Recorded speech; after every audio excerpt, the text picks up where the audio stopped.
राधे। जय श्री कृष्ण। दशा माता व्रत कथा। दशा माता के छठे दिन की व्रत कथा। कथा सुनने से पहले हमारे चैनल को लाइक शेयर सब्सक्राइब जरूर करें। कमेंट में राधे राधे जरूर लिखें। एक राजा था, उसकी रानी कोमलांगी थी। वह फूलों की सैया पर सोया करती थी। एक दिन फूलों के साथ कच्ची कली भी आ गई। कच्ची कली के कारण उसे रात को नींद नहीं आई। वह करवटें बदलती रही। राजा ने पूछा, प्रिय, आज क्या बात है जो तुम्हें नींद नहीं आ रही है? रानी ने बताया कि आज फूलों में एक कच्ची कली आ गई है। वह मेरे शरीर में चुभ रही है, इसी कारण मुझे नींद नहीं आ रही है।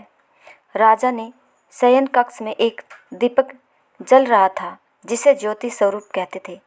ज्योति स्वरूप रानी की बात सुनकर हंसा। राजा ने हाथ जोड़कर उसे हंसने का कारण पूछा। ज्योति स्वरूप ने बताया कि अभी तो रानी को कच्ची कली के कारण इतनी तकलीफ हो रही है। कल सवेरा होने पर जब रानी का सिर का बोझ ढोना पड़ेगा, तब इनकी क्या गति होगी? राजा ने पूछा कि क्या मेरे जीवित रहते ऐसा संभव है? तब दीपक ज्योति स्वरूप ने उत्तर दिया, हाँ, संभव है। तुम्हारे जीते जी संभव है। ज्योति स्वरूप की बात सुनकर राजा ने मन में सोचा कि देववाणी कभी असत्य नहीं होती। होनी को कौन टाल सकता है? रानी को अवश्य बोझा ढोना पड़ेगा, परंतु यह हो सकता है कि यदि मैं इससे एक संदूक में बैठाकर समुद्र में बहा दूँ तो संभव है कि यह बोझा ढोने से बच जाए, क्योंकि समुद्र में डूब जाने पर बोझा ढोने से बच जाएगी। राजा ने उसी समय रानी से कहा, चलो मैं तुम्हारे मायके में छोड़ आऊँ, कुछ दिन तुम वहीं पर रहना। रानी बोली, परंतु महाराज, मेरे मायके में तो कोई भी नहीं है। मैं वहाँ किसके साथ रहूँगी? राजा ने कहा कि तुम्हारे गोत्रज संबंधी वहाँ बहुत अच्छी दशा में है। मैं उन्हीं के पास तुम्हें भेज देता हूँ। रानी ने राजा की बात मान ली। रानी ने बहुमूल्य आभूषण और कीमती वस्त्र धारण किए। तब राजा ने रानी को संदूक में बिठाकर नदी में बहा दिया। वह नदी समुद्र में ऐसी जगह मिलती थी जहाँ पर राजा के बहनोई का राज्य था। समुद्र में मोती निकलने का ठेका राजा के बहनोई ने ले रखा था। वह संदूक बहता बहता जब रानी के बहनोई के इलाके में पहुंचा, तो उसने मल्लाहों को आज्ञा देकर संदूक को समुद्र से बाहर निकलवा दिया। संदूक को उसने अपने महल के शयन कक्ष में भिजवा दिया और आदेश दिया कि मेरे पहुंचने तक इसे कोई नहीं खोले। राजा का बहनोई, जो उस जगह का स्वयं राजा था, उसके शयन कक्ष में संदूक के पहुंचते ही रानी को पता चला कि इस संदूक को राजा ने समुद्र में पाया है, तो वह फौरन शयन कक्ष में आई। उसने पहरेदारों को हट जाने को कहा। रानी ने संदूक को खोल दिया। उसे संदूक के अंदर 16 श्रृंगार किए एक स्वर्ग सुंदरी मिली। रानी ने अपने मन में सोचा कि यदि राजा इसको इस दशा में देखेंगे तो इसके ही हो जाएंगे और मुझे छोड़ देगा। इसलिए उसने उस रानी के सब जेवर कपड़े उतार कर उसे फटे पुराने कपड़े पहना दिए और संदूक में बंद कर दिया। राजा जब बाहर से महल में आए तो उसने रानी को अपने शयन कक्ष में बुलाया और रानी से पूछा कि क्या तुमने देखा है कि इस संदूक में क्या है? रानी ने उत्तर दिया कि मैंने कुछ नहीं देखा, मुझे नहीं पता कि इस संदूक में क्या है। राजा ने रानी के सामने संदूक खुलवाया तो उसे संदूक के अंदर फटे पुराने कपड़े में एक स्त्री दिखाई दी, जो भिखारिन सी लग रही थी।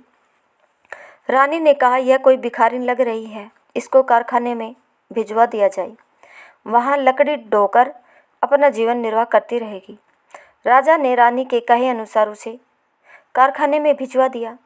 एक दिन रानी की सहेलियाँ नदी में स्नान करके दशा माता का डोरा ले रही थी। उनके पास एक डोरा रह गया था। वे यह सोच रही थी कि इस डोरे को किसे दिया जाए कि उसी समय लकड़ी ढोने वाली रानी वहाँ आ गई। उन्होंने उसे रोककर पूछा, बहन, हमारे साथ दशा माता का एक डोरा ले लो। रानी ने कहा कि मुझे डोरा लेने में कोई हर्ज नहीं है, परंतु मुझे तो खाने भर को नहीं दिया मिलता, मैं इस डोरे की पूजा कैसे करूँगी? वे बोली कि तुम इस बात की चिंता मत करो, हम हर रोज़ इस जगह स्नान करने आया करेंगी। 9 दिन तक हम यहाँ पर कथा कहेंगी, तुम भी रोज़ आकर कथा में शामिल हो जाया करना। 10वें दिन पूजा होगी, तब तक दशा माता चाहेगी तो तुम्हारी दशा बदल जाएगी। रानी ने दशा माता का ध्यान कर डोरा ले लिया। उसी दिन रानी के पति राजा को यह चिंता हुई कि रानी को संदूक में बंद करके बहा तो दिया था, परंतु पता नहीं उसका क्या हल होगा। उसकी खोज खबर लेने के लिए राजा एक नौका पर बैठकर नदी की यात्रा करता हुआ अपने बहनोई के यहाँ पहुँचा। संध्या के समय वह अपनी बहन से बोला, मेरे हाथ पैरों में बहुत दर्द हो रहा है, किसी दबाने वाले को बुलाओ। तब उसकी बहन ने लकड़ी ढोने वाली भिखारिन को बुलाकर लाने की आज्ञा दी। उसे कहा, आज रात तुम मेरे भाई के पैर दबा दो। वह बड़े संकोच में पड़ गई।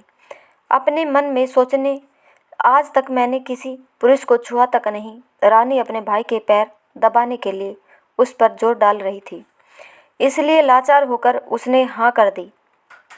राजा के पैर दबाते दबाते रानी को उसके पाँव में पद्म दिखाई पड़ा। रानी चुपचाप रोने लगी। उसके आंसू राजा के पैरों पर टपक पड़ा। राजा ने उससे पूछा, तुम क्यों रो रही हो? तुम अपना भेद मुझे बताओ, मेरे द्वारा तुमको कोई हानि नहीं होगी। रानी बोली कि जैसा पद्म आपके पैर में है, वैसा ही पद्म मेरे पति के पैर में भी था।